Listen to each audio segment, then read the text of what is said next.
नमस्ते, मेरा नाम डॉक्टर कनिका सिंह है और मैं आर्टेमिस हॉस्पिटल गुरुग्राम में सीनियर कंसल्टेंट इन मेडिकल जेनेटिक्स हूँ। तो आज मैं आपसे बात करने वाली हूँ अबाउट समथिंग जो मुझे लगता है कि आज की डेट में every couple who is planning a baby should know about, that is how to prevent birth defects and genetic disorders in their children. So first and foremost मैं एक कॉमन मिथ बस्ट करना चाहूँगी, that is genetic disorders या birth defects हमारे कुछ work या stress या fever या कोई स्पेसिफिक फूड खाने से नहीं होते हैं, rather they are the result of some harmful mutations in some of our genes. But the good news is कि कुछ बेसिक स्टेप्स हैं जो हम फॉलो कर सकते हैं जिससे कि हम ये जेनेटिक डिसऑर्डर्स या बर्थ डिफेक्ट्स प्रिवेंट कर सकते हैं। First and foremost is a good preconceptional genetic counselling. So आपको अपने ऑब्स्टेट्रिशियन या जेनेटिक डिजीज स्पेशलिस्ट से अपनी family history and risk discuss करने चाहिए, जो उसके बेसिस पे आपको फर्दर टेस्टिंग एडवाइस कर सकते हैं।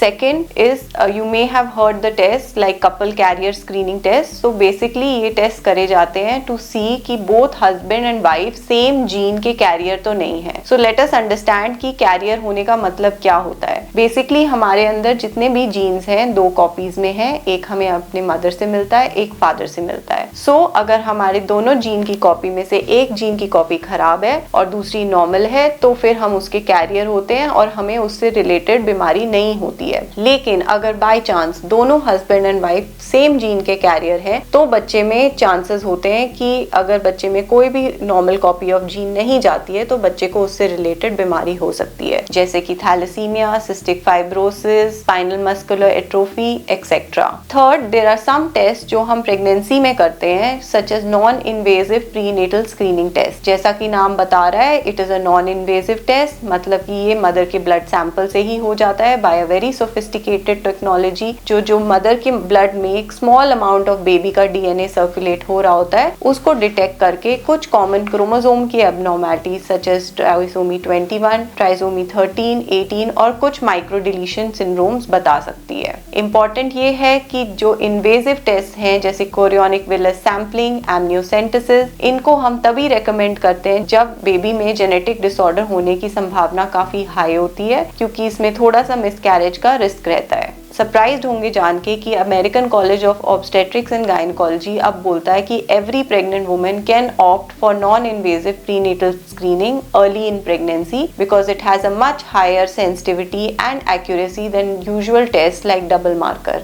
इंपॉर्टेंट बात यह है कि जो इन्वेजिव टेस्ट होते हैं जैसे chorionic villus sampling and amniocentesis, ये हम तभी रेकमेंड करते हैं जब बेबी में जेनेटिक डिसऑर्डर होने की संभावना बहुत ज्यादा होती है। Next, it is important as a geneticist we tell that there are some multivitamins जैसे कि फोलिक एसिड जो आप प्रेगनेंसी प्लान करने के टाइम पे ही स्टार्ट करिए। ऑफन क्या होता है कि couple start this medicine after pregnancy is conceive, but तब तक ऑलरेडी 2 मंथ्स पास हो चुके होते हैं। सो इट इज बेस्ट अगर ये मेडिकेशन पहले ही स्टार्ट करी जाए, जिससे कि हम कॉमन बर्थ डिफेक्ट्स जैसे neural tube defects and cleft lip palate बच्चे में प्रिवेंट कर सकते हैं। अगर आप कोई लॉन्ग टर्म मेडिकेशन ले रहे हैं जैसे एपिलेप्सी की मेडिकेशन या कोई और क्रॉनिक डिजीज है तो वो डेफिनेटली अपने डॉक्टर से डिस्कस करिए so that you can know कि अगर उस मेडिकेशन का कोई हार्मफुल इफेक्ट तो नहीं है बेबी पे। And lastly, follow a healthy lifestyle. Smoking should be avoided, even passive smoking जो प्रेग्नेंट मदर्स करती हैं, अगर फैमिली मेंबर कोई स्मोक कर रहा है can lead to growth retardation of the baby. Alcohol should be avoided and any other substance abuse and try to follow a healthy